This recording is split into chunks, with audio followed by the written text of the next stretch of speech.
So this is the ATV number 3, and it brings a lot of cargo, but also water, for example, air, oxygen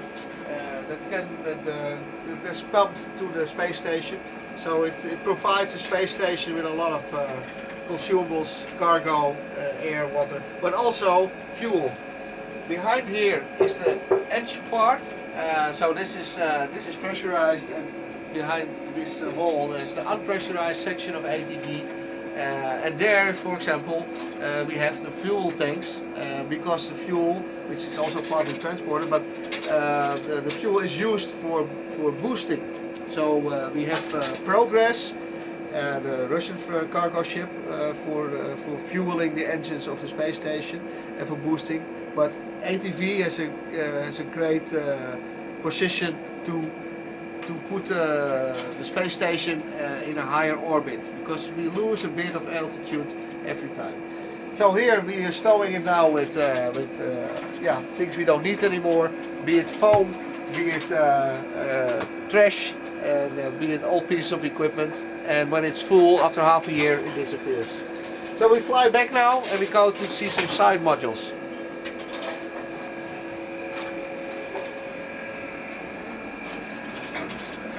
By the way, on the hatches you see some clamps for extra security, and also again these flow meters.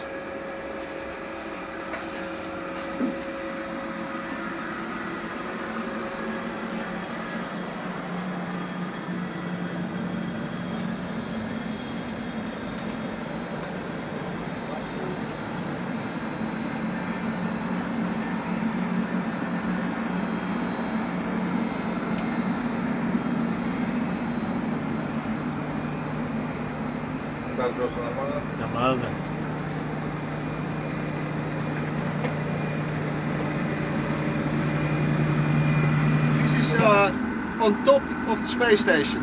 So the space station is on top. So we're looking up now.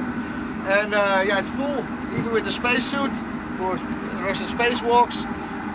You see here towels, you see everywhere you see clothing and towels dry, because we need all the humidity, because we recycle the water. So there's things like trash, parts for experiments, equipment, and attached to it is a Soyuz. So we have one Soyuz on top and one Soyuz on the bottom of the space station.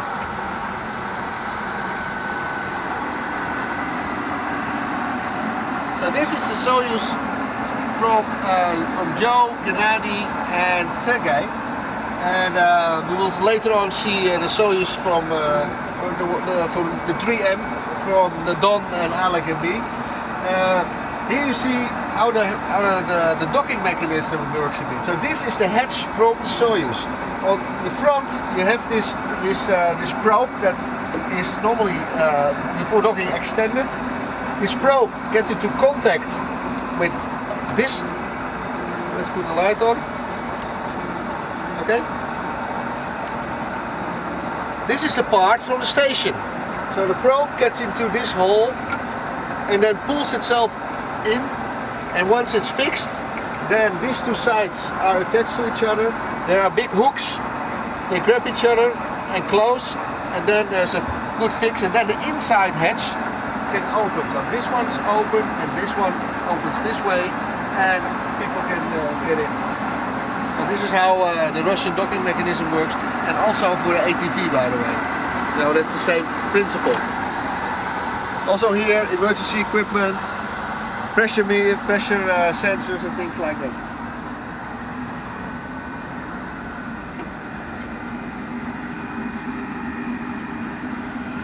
So from the top, we go to the other side. It's hard to follow.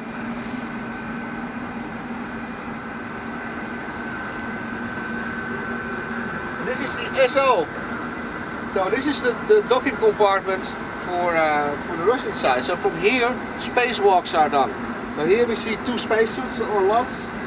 They're a bit different. Of course, the principle is the same, but different design than the US spacesuits. two windows, so from here you can also see planet Earth, and so these hatches will then, one of these hatches goes open for a Russian spacewalk.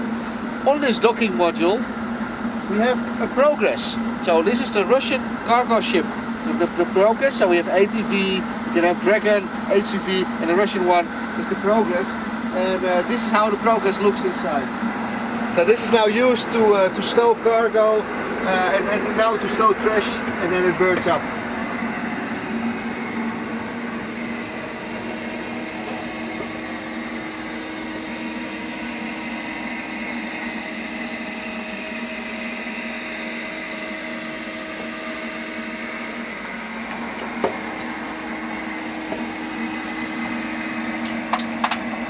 It's always nice if a Progress ship is coming, because it brings all kind of fresh fruit, for example. So we're always waiting for a Progress.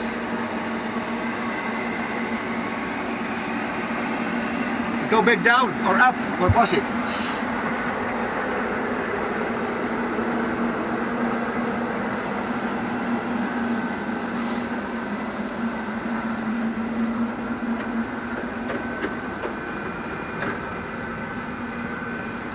So we go back to the FGB, and it depends on how you look at it. So now I'm flying backwards, over the ceiling, down.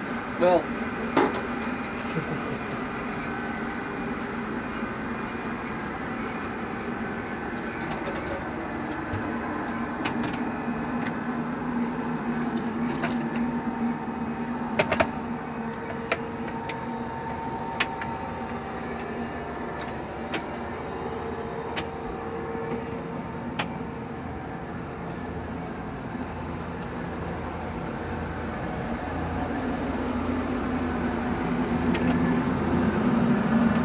here we are at the beginning of the Russian, at the FGB, and there's the US segment, and here is MIM-1, and on that one, so this is down from the station, is our Soyuz dock. So let's go there, we can have a look in the Soyuz.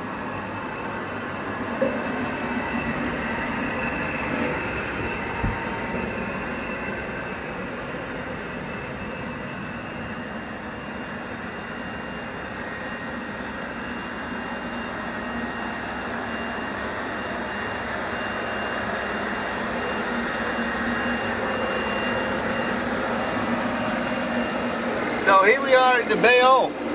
So this is the living module, this the little module on top of the landing capsule, and so this is where we spent 2 days on our way to the station and half a day on our way back. Well, not in here anymore. This is a place to stow our spacesuits, for example. So let's see. This is done. Then we have my spacesuit. So it's waiting for me, and when it's time to return, we get in here, we close the hatch, this hatch here, and then we prepare. So here also this mechanism what I talked about. So this hatch is closed, and then we go down into the Soyuz landing capsule, and this is pretty tight.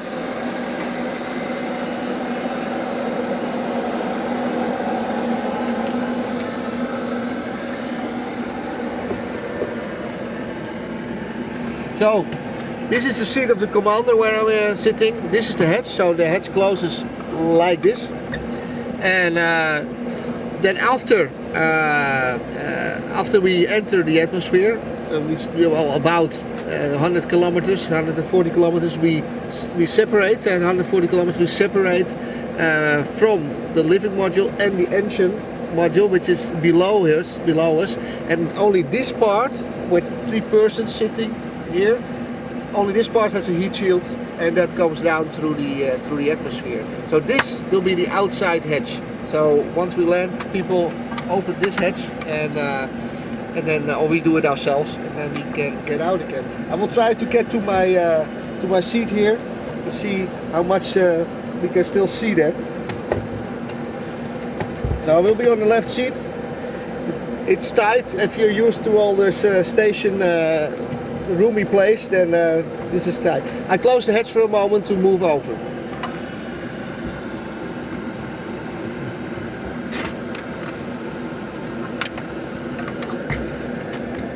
So here I'm sitting. I have my procedure books here, so whenever it's needed, you can land. The headset. You have to imagine we do this in our spacesuit, so it's going to be very tight. And so all the equipment is here.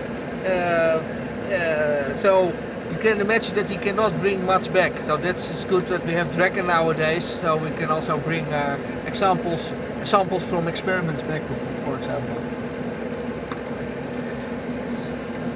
Let me give you the camera, so I'll show a little bit how it looks like inside. Okay, so here we have the dashboard and the buttons to use, important valves, little window,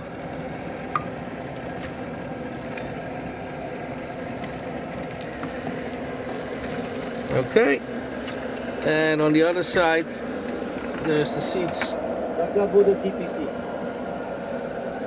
Okay.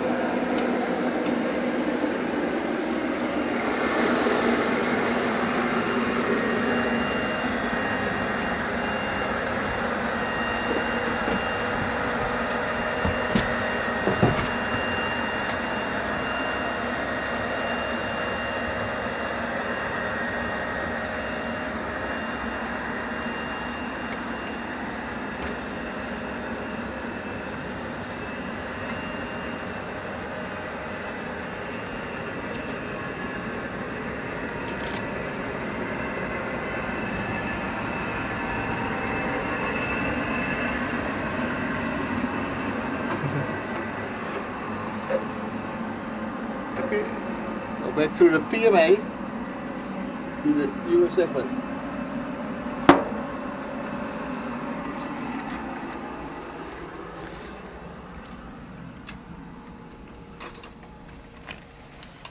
So we're back in the US segment here, coming from the Soyuz, which is down, to the Memadine PMA back in node 1 with all the connections. And one module we didn't see yet, and I'll leave this for the end because it has also the cupola.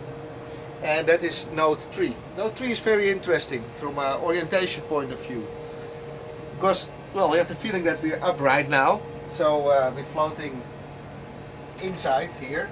And well, looks okay. That's the toilet. But the first thing is already strange that my shoes, for example, are here on the ceiling. And why do I need shoes in space? I want to run. So the running, so it is a harness which you connect to what? To the treadmill. The treadmill is 90 degrees. So this is the treadmill. So this is already a 90-degree change. So you take your harness and you fix that to this thing, bungees. So you can stay on one place and you can really run, otherwise you float off, of course. So then you run on this treadmill, and here you can watch a movie. Here you can get your protocol, what you have to run. Every day it's a bit different, and so this is how we do our running. Now, if you turn around, how I see it,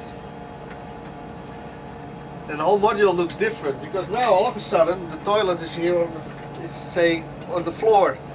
So the whole thing looks different. This is a different place. If I run here, I have a totally different view than if I do an experiment with this device, or experiment where I measure the water with. So it looks again totally different. That is all of a sudden the floor, and I'm working upside down. Now, if we are the normal way again, then we get to the next thing of this great node, and that is the toilet. So this is, like I said, like the Russian toilet. Of course, there's another bit of another layout, but the toilet it's in principle the same. There's also, by the way, a lot of electronics for it, because behind the boards. We have all the equipment to get the water in all the systems to clean it. Now under this floor I can show you a little bit for example how it looks like and how the water is cleaned. Let's open this a little bit so they can have a little look on the equipment that is used for cleaning the water. For example, we have the big tanks here, and so we connect cables, and sometimes we take the tanks out and put other tanks in, or and now we have nowadays new tanks which can be reused. So it's becoming more and more recycling, and also the equipment can be reused now. So that's good.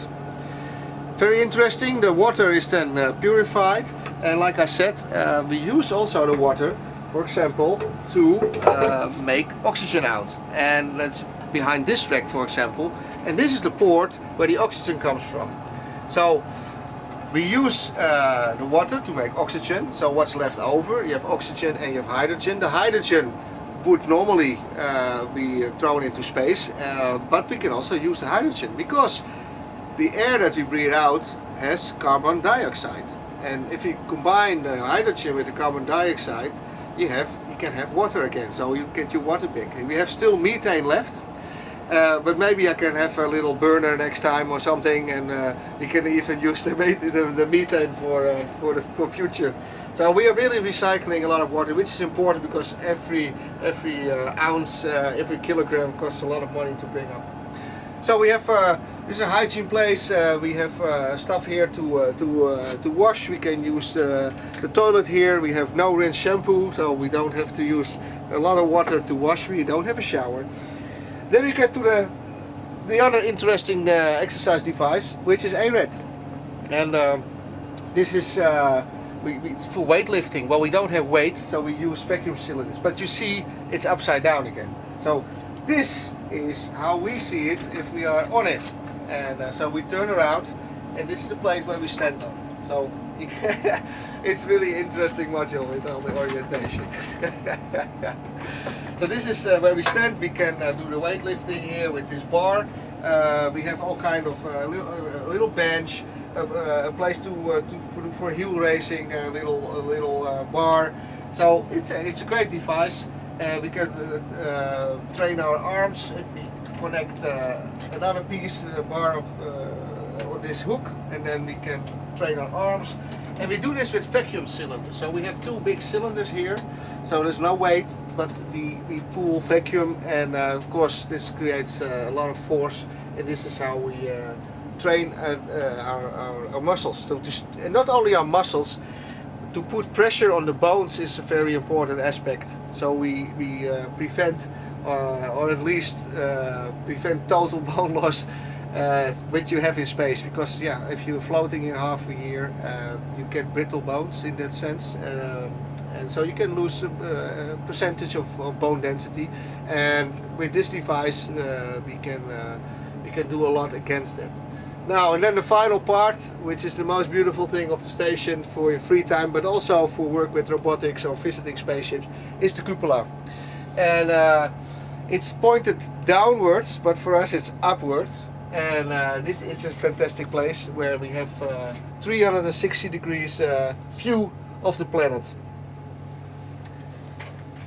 You see, you will see a lot of cameras here, because you can imagine that it's nice to take pictures and to film our beautiful place. So we open some shutters because we want to protect the windows as much as possible from the outside and possible debris, and then we can have a fantastic view.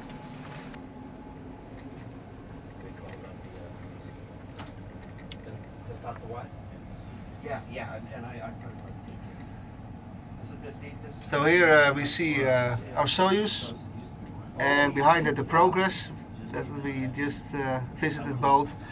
And if you look down, you see the Russian segment, and on the end you see the automated transfer vehicle at the very end, where we also were. If we turn it around, we see the PMM, which is the cellar that we saw, and here we see the front of the space station with left Columbus, here the US lab in the middle, and on the other side we see the gem, but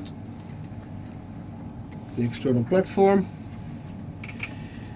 and here we see part of the truss with the big solar panels.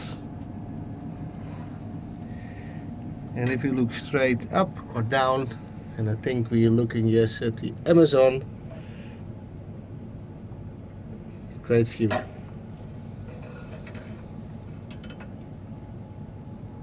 Okay, so we go down from cupola and then we finish our tour. I hope you liked it. It's a great space station, beautiful, a lot of different things to show, and it's great to float around here. Everything's floating around you, and a beautiful view. So I hope you liked the tour. I hope it's a bit clear. Even I get confused sometimes, so yeah, it's an interesting place.